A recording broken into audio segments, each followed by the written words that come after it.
Everyone, আসসালামু আলাইকুম। হরিপুরিয়ান গাড়ি ইউটিউব চ্যানেল এবং ফেসবুক পেজে আপনাদের সকলকে স্বাগতম। কেমন আছে আপনারা সবাই? চলে এলাম আর একটি নতুন ব্লগ নিয়ে। এই ব্লগটি হচ্ছে আমার নানু বাড়ি যাওয়ার ব্লগ। যেহেতু কয়েকদিন থেকে শাটডাউন চলতেছে, তার জন্য আজকে ভেবেছি যে নানু বাড়ি যাবো ঘুরতে। তার জন্য এখন রেডি হয়ে নিব। রেডি হয়ে নেওয়ার পরে এই যে বের হয়ে গেলাম। আমার ভাই গাড়ি বের করতেছে আমাকে সিএনজি স্টেশনে রাখার জন্য, রেখে আসার জন্য। সিএনজি স্টেশনে চলে আসলাম, সিএনজিতে উঠেও পড়লাম। এখন এই যে চলে যাচ্ছি সুন্দর সুন্দর এই ওয়েদারে।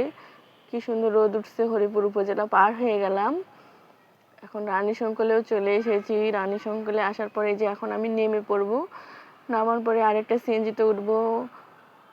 এখন এই আরেকটা সিএনজিতে উঠে পড়লাম। উঠার পরে এখন এখানে প্রায় 1 ঘন্টার মতো বসেছিলাম, কিন্তু এই সিএনজি আর ছাড়ে নাই। তারপরে অন্য একটা অটোতে উঠে সেটাতে করে বালিয়াডাঙ্গি পর্যন্ত গেলাম। যেহেতু আজকে রবিবার ছিল, তার জন্য নেকমরদ হাটে প্রচণ্ড রকমের ভিড় ছিল।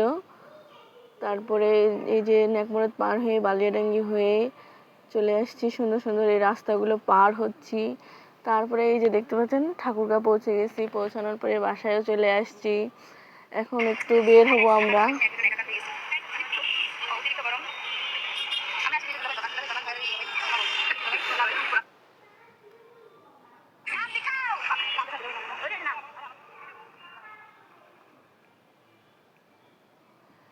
বের হওয়ার পর চলে আসলাম দুলাভাইয়ের দোকানে। দুলাভাইয়ের দোকানের নাম হচ্ছে মিন্টু তুলাঘর অ্যান্ড ফোম ঘর।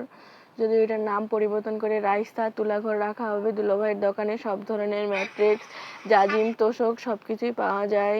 ইভেন পর্দা, ঘরের পর্দা, সোফার কাভার সব কিছু পাওয়া যায়। যেমন দেখতে পাচ্ছেন আমাদের দুলাভাই।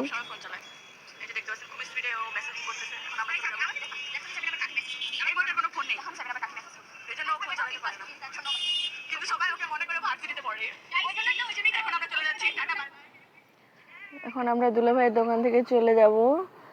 যেহেতু অনেক রাত হয়ে যাচ্ছে, তার জন্য বাসায় চলে যাব তাড়াতাড়ি করে।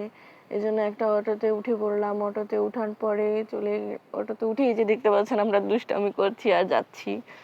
অন্ধকার, আবার আলো, আবার অন্ধকার, এরকম রাস্তা দিয়ে যাচ্ছি। রাস্তার লাইটগুলো আর কেন জানি আগের মতো জ্বলতেছে না। নীল, লাল, হলুদ বাতিগুলো কেমন জানি নষ্ট হয়ে গেছে মনে হয়। এই যে যাচ্ছি, এখন নেমে পড়লাম। এই মেয়ে দুটো এখন খালি দুষ্টামি করতেছে, বারবার বারবার দুষ্টামি করতেছে আর হাঁটতেছে কেমন করে দেখেন। এমন মনে হচ্ছে যেন ওরা কিছু খেয়েছে। ধন্যবাদ সকলকে আমাদের সাথে থাকার জন্য।